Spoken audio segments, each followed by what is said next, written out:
Hi friends, welcome back to Nisha cooking channel. ಎಲ್ಲರೂ ಹೇಗಿದ್ದೀರಾ? ಚೆನ್ನಾಗಿದ್ದೀರಾ ಅಂದ್ಕೊತೀನಿ. ಹಾಗಾದರೆ ನಾನು ನಿಮ್ಮ ಜೊತೆ ಇವತ್ತು ಒಳ್ಳೆಯ ರೆಸಿಪಿನ ಶೇರ್ ಮಾಡ್ತಾ ಇದ್ದೀನಿ. ನೋಡಿರಿ, ತುಂಬ ರುಚಿಯಾಗಿರುವಂತಹ ನಮ್ಮ ಉತ್ತರ ಕರ್ನಾಟಕದ ಸ್ಪೆಷಲ್ ತಾಲಿಪಟ್ ರೆಸಿಪಿನ ನಿಮ್ಮ ಜೊತೆ ಶೇರ್ ಮಾಡ್ತಾ ಇದ್ದೀನಿ. ಆದರೆ ಇದರಲ್ಲಿ ಏನು ವಿಶೇಷ ಅಂದರೆ, ನಾನಿವತ್ತು ಅವಲಕ್ಕಿ ತಾಲಿಪಟ್ಟನ್ನು ನಿಮ್ಮ ಜೊತೆ ಶೇರ್ ಮಾಡ್ತಾ ಇದ್ದೀನಿ. ಹೇಗೆ ಮಾಡೋದು ಅಂತ ನೋಡ್ಕೊಳ್ರಿ. ಸಾಫ್ಟ್ ಆದಂತಹ ತಾಲಿಪಟ್ಟನ್ನು ನೀವು ಈಗಲೇ ಮಾಡ್ಕೊಂಡು ತಿಂದು ನೋಡ್ರಿ. ಕ್ವಿಕ್ಕಾಗಿ ಮಕ್ಕಳಂತರೂ ತುಂಬ ಇಷ್ಟಪಡುವಂತಹ ರೆಸಿಪಿ ಇದು. ಈಗ ನೋಡ್ರಿ ಹೇಗೆ ಮಾಡೋದು ಅಂತ ಹೇಳಿ. ನಾನಿಲ್ಲಿ ಇದನ್ನು ಕೆಂಪು ಚಟ್ನಿ ಜೊತೆ ಸರ್ವ್ ಮಾಡಿದ್ದೀನಿ. ಈ ಕೆಂಪು ಚಟ್ನಿ ರೆಸಿಪಿನೂ ನಾನು ನಿಮ್ಮ ಜೊತೆ ಶೇರ್ ಮಾಡಿದ್ದೀನಿ, ಚಾನಲ್ನಲ್ಲಿದೆ, ಅಲ್ಲಿ ಹೋಗಿ ನೋಡ್ಕೊಳ್ರಿ. ಬ್ಯಾಡಗಿ ಮೆಣಸಿನ್ಕಾಯಿನ ನೋಡಿರಿ. ಈ ತಾಲಿಪಟ್ಟಿಗೆ ನಾವು ಟೇಸ್ಟ್ ಮಾಡೋದಕ್ಕೆ ಮೊಸರು ಅಥವಾ ಕೆಂಪು ಚಟ್ನಿ ಯಾವುದಾದ್ರು ಇದ್ದರೆ ಸಾಕು. ಚಟ್ನಿನೇ ಮಾಡಬೇಕು ಅಂತ ಏನಿಲ್ಲ. ನಾವು ಉಪ್ಪು ಖಾರ ಕರೆಕ್ಟ್ ಹಾಕಿರೋದ್ರಿಂದ ನಾವು ಹಾಗೆ ಸಹಿತ ಇದನ್ನು ತಿನ್ಬೋದು. ಹಾಗಾದರೆ ಹೇಗೆ ಮಾಡೋದಂತ ನೋಡ್ಕೊಡ್ರಿ. ಕ್ವಿಕ್ಕಾಗಿ ನೀವು ಮಾಡ್ಕೊಳ್ಳಿ. ಇಲ್ಲಿ ನೋಡಿರಿ, ನಾನು ಒಂದು ಬೌಲಷ್ಟು ಮಿಕ್ಕಿರುವಂಥ ಅವಲಕ್ಕಿ ತೊಗೊಂಡಿದ್ದೀನಿ. ಇದನ್ನ ಇವಾಗ ಮಿಕ್ಸರ್ ಜಾರಿಗೆ ಹಾಕಿ ನೈಸಾಗಿ ಗ್ರೈಂಡ್ ಮಾಡ್ಕೊಂಬರೋಣ. ನೆನೆದೋಗಿರುತ್ತೆ, ಸ್ವಲ್ಪ ನೀರು ಹಾಕಿ ಗ್ರೈಂಡ್ ಮಾಡಿದ್ರೆ ಸಾಕು. ಸಾಫ್ಟ್ ಆದರೆ ಸಾಕು. ಈಗ ಇಲ್ಲಿ ತಾಲಿಪಟ್ ಮಾಡೋದಕ್ಕೆ ನಾನು 2 ಉಳ್ಳಾಗಡ್ಡಿ ಮತ್ತು ಸ್ವಲ್ಪ ಕೊತ್ತಂಬರಿ, ಸ್ವಲ್ಪ ಕರಿಬೇವನ್ನು ತೊಗೊತಾ ಇದ್ದೀನಿ. ಜಾಸ್ತಿ ಇಂಗ್ರೀಡಿಯೆಂಟ್ಸ್ ಏನು ಬೇಡ. ನೀವು ಇದಕ್ಕೆ ಬೇಕಾದರೆ ಕ್ಯಾರೆಟು ಅಥವಾ ಸೌತೆಕಾಯಿ ತುರಿ ಏನಾದರೂ ನೀವು ಆ್ಯಡ್ ಮಾಡ್ಕೋಬೋದು. ಈಗ ಹಿಟ್ಟನ್ನು ರೆಡಿ ಮಾಡ್ಕೊಳ್ಳೋಣ. ಇದಕ್ಕೆ ಕಟ್ ಮಾಡಿದಂಥ ಎಲ್ಲ ಕೊತ್ತಂಬರಿ, ಕರಿಬೇವು, ಉಳ್ಳಾಗಡ್ಡಿನ ಹಾಕ್ತಾಯಿದ್ದೀನಿ ನೋಡಿ. ಈಗ ಗ್ರೈಂಡ್ ಮಾಡ್ಕೊಂಬಂದಂಥ ಅವಲಕ್ಕಿಯನ್ನು ಸಹಿತ ಇದಕ್ಕೆ ಹಾಕೋಣ. ಇಲ್ಲಿ ನೋಡಿ, ಈ ಥರ ಗ್ರೈಂಡ್ ಮಾಡಬೇಕು. ಜಾಸ್ತಿ ನೀರು ಹಾಕಕ್ಕೆ ಹೋಗಬೇಡ್ರಿ, ಅದು ಚೆನ್ನಾಗಿ ನೆಂದಿರುತ್ತೆ. ಸ್ವಲ್ಪ ನೀರು ಹಾಕಿ ಗ್ರೈಂಡ್ ಮಾಡಿದರೆ ಸಾಕು. ಪೇಸ್ಟ್ ಥರ ಆಗಬೇಕು, ಸ್ವಲ್ಪ ಗಟ್ಟಿಯಾಗಿರಲಿ. ಈಗ ಇದಕ್ಕೆ 1 ಬೌಲಷ್ಟು ಗೋಧಿ ಹಿಟ್ಟನ್ನು ಹಾಕ್ತಾಯಿದ್ದೀನಿ. ನೀವು ಎಷ್ಟು ಕ್ವಾಂಟಿಟಿಲಿ ಮಾಡ್ತಾಯಿದ್ದೀರೋ ಅಷ್ಟು ಹಿಟ್ಟನ್ನು ಇದಕ್ಕೆ ಸೇರಿಸ್ಬೋದು. ಇದಕ್ಕೆ ರುಚಿಗೆ ತಕ್ಕಷ್ಟು ಉಪ್ಪು ಹಾಕ್ಕೊಳ್ರಿ. ಉಪ್ಪು ನೋಡಿ ಹಾಕ್ರಿ, ಯಾಕಂದರೆ ಅವಲಕ್ಕಿಯಲ್ಲಿ ಸಹಿತ ಉಪ್ಪಿರುತ್ತೆ. ಇದನ್ನು ಹಿಟ್ಟು ಚೆನ್ನಾಗಿ ಮಿಕ್ಸ್ ಮಾಡೋಣ. ಇವಾಗ ಚಪಾತಿ ಹಿಟ್ಟಿಗಿಂತ ಸ್ವಲ್ಪ ಸಾಫ್ಟಾಗಿರಲಿ. ಸ್ವಲ್ಪ ನೀರು ಹಾಕಿ ಇದನ್ನು ಚೆನ್ನಾಗಿ ಮಿಕ್ಸ್ ಮಾಡ್ಕೊಳ್ರಿ. ಒಂದೇ ಹಿಟ್ಟಿಗೆ ಜಾಸ್ತಿ ನೀರು ಹಾಕ್ಬಿಟ್ರೆ ತಟ್ಟೋಕ್ಕೆ ಚೆನ್ನಾಗಿರಲ್ಲ. ಈ ಥರ ಸ್ವಲ್ಪ ಏನು ಅವಲಕ್ಕಿಯಲ್ಲಿ ನೀರಿನಂಶ ಇರುತ್ತೆ, ಗ್ರೈಂಡ್ ಮಾಡ್ಕೊಂಬಂದಿರ್ತೀವಲ್ಲ ಅದರಲ್ಲೇ ಸ್ವಲ್ಪ ಕಲಿಸ್ಕೊಂಬಿಟ್ಟು ಮೇಲೆ ಒಂದು ಸ್ವಲ್ಪ ನೀರು ಹಾಕಿ ಕಲಿಸ್ರಿ. ಹಿಟ್ಟನ್ನು ಚೆನ್ನಾಗಿ ಸರಿಯಾಗಿ ಮಿಕ್ಸ್ ಮಾಡಿರಿ. ತುಂಬ ರುಚಿಯಾಗಿ ಬರುತ್ತೆ ಅವಲಕ್ಕಿ. ನಾವು ಎಷ್ಟೇ ಕರೆಕ್ಟಾಗಿ ಅಡುಗೆ ಮಾಡಿದ್ದೀವಿ ಅಂದರೂ ಕೂಡ ಸ್ವಲ್ಪ ಮಿಕ್ಕೋಗಿರುತ್ತೆ. ಹಾಗೆ ಉಳಿದಿರುವ ಪದಾರ್ಥವನ್ನು ನಾವು ವೇಸ್ಟ್ ಮಾಡಲಾರ್ದೇ ಈ ರೀತಿ ರೆಸಿಪಿಗಳನ್ನು ಮಾಡಿಕೊಂಡು ತಿನ್ನೋಡ್ರಿ, ಚೆನ್ನಾಗಿರುತ್ತೆ. ಈಗ ಇದಕ್ಕೆ ಹಸಿಮೆಣಸಿನ್ಕಾಯಿ ಖಾರದ ಪೇಸ್ಟನ್ನು ಹಾಕ್ತಾಯಿದ್ದೀನಿ. ನೀವು ಬೇಕಾದರೆ ಅಚ್ಚ ಖಾರದ ಪುಡಿನೂ ಹಾಕ್ಬೋದು.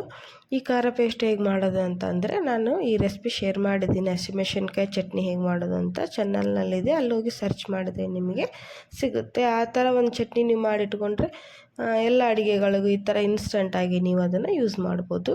ಪಲ್ಯಗಳಿಗೂ ಅಡುಗೆಗಳಿಗೂ ಹಸಿಮೆಣಸಿನ್ಕಾಯಿ ಖಾರ ಯೂಸ್ ಆಗುತ್ತೆ ನೋಡಿ. ಈಗ ಇದನ್ನು ಚೆನ್ನಾಗಿ ಮೆಣಸಿನ್ಕಾಯಿ ಖಾರ ಚೆನ್ನಾಗಿ ಹೊಂದ್ಕೊಳ್ಳೋ ಥರ ಮಿಕ್ಸ್ ಮಾಡಿ ಒಂದು 5 ನಿಮಿಷ ಇದನ್ನು ನೆನೆ ಹಾಕ್ಬಿಡೋಣ. ಜಾಸ್ತಿ ಹೊತ್ತು ನೆನೆ ಅವಶ್ಯಕತೆ ಏನಿರೋದಿಲ್ಲ, ಒಂದು 5 ನಿಮಿಷ ನೆನೆದ್ರೆ ಸಾಕು. ಈಗ ಇದನ್ನು 5 ನಿಮಿಷ ಎತ್ತಿಡೋಣ. ಈಗ ನೋಡಿರಿ, ಈ ಥರ ಪೇಪರ್ ಶೀಟನ್ನು ಕಟ್ ಮಾಡಿಕೊಳ್ರಿ ತಟ್ಟೋದಕ್ಕೆ. ಕೈಗೆ ಸ್ವಲ್ಪ ಎಣ್ಣೆ ಹಚ್ಚಿರಿ.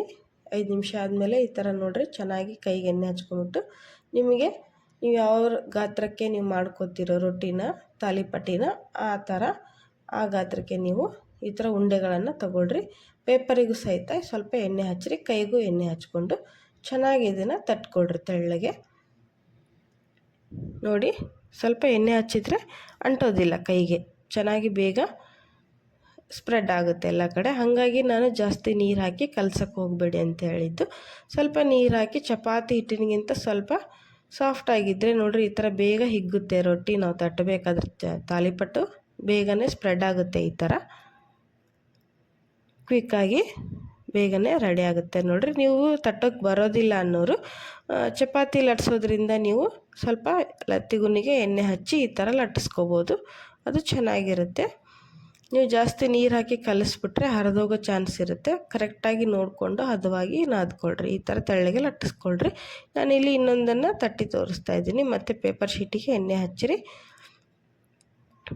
ನಿಮಗೆ ರೊಟ್ಟಿ ಯಾವ ಸೈಜಲ್ಲಿ ಬೇಕೋ ಆ ಸೈಜಲ್ಲಿ ಈ ಥರ ಉಂಡೆಗಳನ್ನು ಮಾಡ್ಕೊಂಬಿಟ್ಟು ಚೆನ್ನಾಗಿ ಪ್ರೆಸ್ ಮಾಡ್ತಾ ಈ ಥರ ತಟ್ಕೊಳ್ರಿ. ನೀವು ಈ ಥರ ಮಾಡ್ತಾ ಹೋಗ್ರಿ, ನಿಮಗೆ ಅಭ್ಯಾಸ ಆಗುತ್ತೆ. ಸ್ವಲ್ಪ ಇಲ್ಲ ಬರೋದಿಲ್ಲ ಅನ್ನೋರು ನೀವು ಚಪಾತಿ ಹಿಟ್ಟನ್ನು ಲಟ್ಸೋದನ್ನು ತೊಗೊಂಬಿಟ್ಟು ಲಟ್ಟಿಸ್ಬೋದು. ಸ್ವಲ್ಪ ನಿಧಾನಕ್ಕೆ ಲಟ್ಟಿಸ್ಕೊಂಡ್ರೆ ಚೆನ್ನಾಗಿ ಬರುತ್ತೆ ಅದು ಕೂಡ. ನೋಡಿ, ಹೀಗೆ ಬೆರಳಿಂದ ಪ್ರೆಸ್ ಮಾಡ್ತಾ ಅದನ್ನು ಚೆನ್ನಾಗಿ ತಟ್ರಿ. ಆವಾಗ ಹಿಗ್ಗುತ್ತೆ, ಚೆನ್ನಾಗಿ ಸ್ಪ್ರೆಡ್ ಆಗುತ್ತೆ. ನೋಡಿರಿ, ಈ ರೀತಿ ನಿಮಗೆ ಎಷ್ಟು ತೆಳ್ಳಗೆ ಬೇಕೋ ಅಷ್ಟು ತೆಳ್ಳಗೆ ನೀವು ಇದನ್ನು ಮಾಡ್ಕೋಬೋದು. ನೀವು ಇದನ್ನು ಇನ್ನೂ ಚೆನ್ನಾಗಿ ಮಾಡಬೇಕು ಅಂದರೆ ನಾನು ಹೇಳ್ದಂಗೆ ಕ್ಯಾರೆಟು, ಪಾಲಕ್ಕು ಏನಾದರೂ ನೀವು ಇದಕ್ಕೆ ಆ್ಯಡ್ ಮಾಡಿದರೆ ಇನ್ನೂ ಚೆನ್ನಾಗಿರುತ್ತೆ ಟೇಸ್ಟು. ನೋಡಿರಿ, ಈಗ ಇದು ರೆಡಿಯಾಗಿದೆ. ತವಾ ಇಲ್ಲಿ ಬಿಸಿ ಮಾಡೋಕ್ಕಿಟ್ಟಿದ್ದೀನಿ ನಾನು ಆಲ್ರೆಡಿ. ನೋಡಿ, ತವಾ ಚೆನ್ನಾಗಿ ಬಿಸಿ ಆಗಬೇಕು, ಇಲ್ಲ ಅಂದರೆ ನಾವು ಹಾಕಿದಂಥ ತಾಲಿಪಟ್ಟು ಅಂಟ್ಕೊಂಡ್ಬಿಡುತ್ತೆ. ಈಗ ಇದಕ್ಕೆ 1 ಸ್ಪೂನಷ್ಟು ಎಣ್ಣೆ ಹಾಕಿರಿ.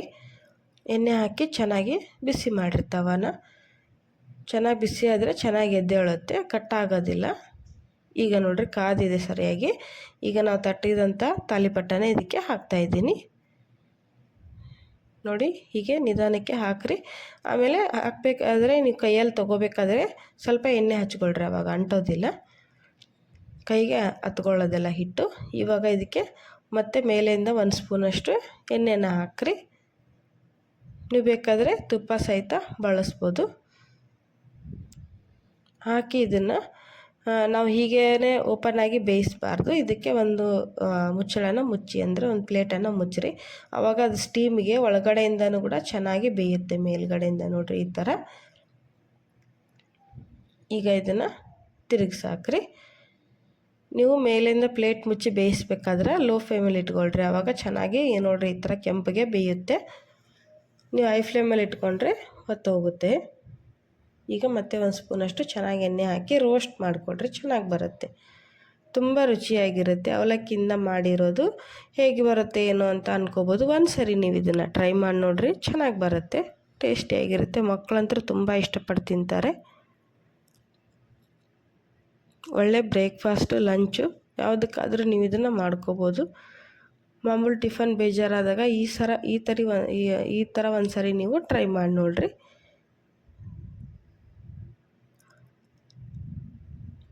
ಎರಡೂ ಕಡೆ ಚೆನ್ನಾಗಿ ಬೇಯಿಸ್ಕೋಬೇಕು. ಹಿಟ್ಟು ಹಸಿಯಾಗಿರ್ಲಾರ್ದಂಗೆ ಚೆನ್ನಾಗಿ ಬೇಯಿಸ್ಕೊಂಡ್ರೆ ರೆಡಿ ಆಗುತ್ತೆ. ನೋಡಿರಿ, ಈಗ ಇದು ಸರಿಯಾಗಿ ಬೆಂದಿದೆ. ನಾನೀಗ ಇದನ್ನು ಪ್ಲೇಟಿಗೆ ತೆಗಿತಾ ಇದ್ದೀನಿ. ಈಗ ಮತ್ತೆ ತವಾ ಬಿಸಿ ಆಗಲಿ ಸ್ವಲ್ಪ.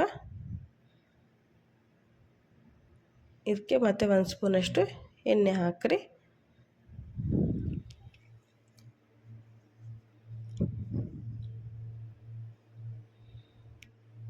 ನೋಡಿ, ಈಗ ಮತ್ತೆ 1 ಸ್ಪೂನಷ್ಟು ಎಣ್ಣೆ ಹಾಕಿ ಚೆನ್ನಾಗಿ ಬಿಸಿ ಆದಮೇಲೆ ಮತ್ತೆ ತಟ್ಕೊಂಬಂದಂಥ ತಾಲಿಪಟ್ಟನ ಇದಕ್ಕೆ ಹಾಕಿ ಚೆನ್ನಾಗಿ ಬೇಯಿಸ್ಕೋಬೇಕು.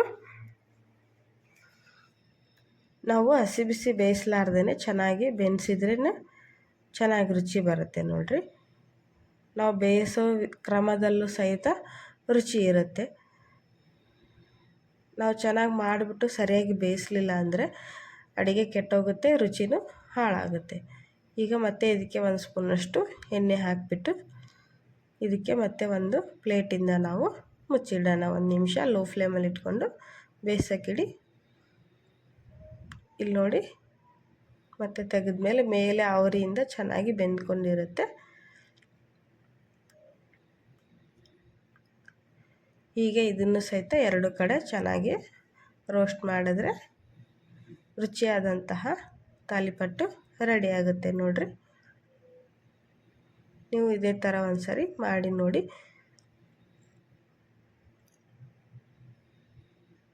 ಈಗ ಈ ಥರ ಪ್ರೆಸ್ ಮಾಡಿ ಬೇಯಿಸಿದರೆ ಚೆನ್ನಾಗಿ ಈಕ್ವಲಾಗಿ ಎಲ್ಲ ಕಡೆ ಬೇಯುತ್ತೆ. ಈಗ ಇದನ್ನು ಸಹಿತ ತೆಗೆದು ಪ್ಲೇಟಿಗೆ ಹಾಕೋಣ. ಈಗ ನೋಡಿ, ಬಿಸಿ ಬಿಸಿಯಾಗಿ ಸರ್ವ್ ಮಾಡೋಣ. ಹೇಗೆ ಬಂದಿದೆ ಅಂತ ತೋರಿಸ್ತಾ ಇದ್ದೀನಿ ನಾನು ನಿಮಗೆ. ತುಂಬ ರುಚಿಯಾದಂತಹ ಅವಲಕ್ಕಿ ತಾಲಿಪಟ್ಟು ನೀವು ಕೂಡ ಒಂದು ಸರಿ ಮಾಡಿ ಟ್ರೈ ಮಾಡಿ ನೋಡಿರಿ ಹೇಗೆ ಬಂತು ಅಂತ ತಿಳಿಸಿ. ಇಲ್ಲಿ ಬ್ಯಾಡಗಿ ಮೆಣಸಿನ್ಕಾಯಿ ಚಟ್ನಿ ಜೊತೆ, ಕೆಂಪು ಮೆಣಸಿನ್ಕಾಯಿ ಚಟ್ನಿ ಜೊತೆ ಮತ್ತು ಮೊಸರು ಜೊತೆ ಅಂತೂ ಸೂಪರ್ ಕಾಂಬಿನೇಷನ್ ಅಂತ ಹೇಳ್ಬೋದು. ನಾವಂತೂ ಮೊಸರು ಜೊತೆನೇ ತಿನ್ನೋದು. ಬ್ಯಾಡಗಿ ಮೆಣಸಿನ್ಕಾಯಿ ಚಟ್ನಿನೂ ಸಹಿತ ಸೂಪರಾಗಿರುತ್ತೆ. ಇದಕ್ಕೆ ಈ ಮೆಣಸಿನ್ಕಾಯಿ ಚಟ್ನಿ ಹೇಗೆ ಮಾಡೋದು ಅಂತ ನಾನು ವಿಡಿಯೋನ ಶೇರ್ ಮಾಡಿದ್ದೀನಿ. ನೀವು ಅದರಲ್ಲಿ ಹೋಗಿ ನೋಡಿ ನೀವು ಮಾಡಿಕೊಂಡು ತಿಂದು ನೋಡಿರಿ. ತುಂಬ ಸಾಫ್ಟಾಗಿ ಬಂದಿದೆ. ಎಲ್ಲರೂ ಇಷ್ಟಪಟ್ಟು ತಿನ್ನುವಂತಹ ತಾಲಿಪಟ್ಟು ನಮ್ಮ ಉತ್ತರ ಕರ್ನಾಟಕದ ಸ್ಪೆಷಲ್. ನೋಡಿ ಹೇಗೆ ಬಂದಿದೆ ಅಂಥೇಳಿ. ಈ ಥರ ಕೆಂಪು ಚಟ್ನಿ ಜೊತೆ ತಿಂತಾಯಿದ್ರೆ ಸೂಪರಾಗಿರುತ್ತೆ. ಇದರ ಸ್ವಲ್ಪ ಮೊಸರಲ್ಲಿ ಅದ್ಕೊಂಡು ಹೀಗೆ ತಿನ್ನಬೇಕು, ರುಚಿಯಾಗಿರುತ್ತೆ ನೋಡಿರಿ. ನೀವು ಇದೇ ಥರ ಮಾಡ್ಕೊಂಡು ತಿಂದು ನೋಡಿರಿ. ಇಷ್ಟ ಅನಿಸಿದರೆ ನಮ್ಮ ಚಾನಲ್ಗೆ ಸಬ್ಸ್ಕ್ರೈಬ್ ಮಾಡಿಕೊಳ್ರಿ. ಇನ್ನೂ ಒಳ್ಳೆ ರೆಸಿಪಿಗಳಿಗೋಸ್ಕರ ಬೆಲ್ ಐಕನನ್ನು ಪ್ರೆಸ್ ಮಾಡಿ ಲೈಕ್ಸ್ ಆ್ಯಂಡ್ ಶೇರ್ ಮಾಡಿಕೊಳ್ರಿ. ಬಾಯ್.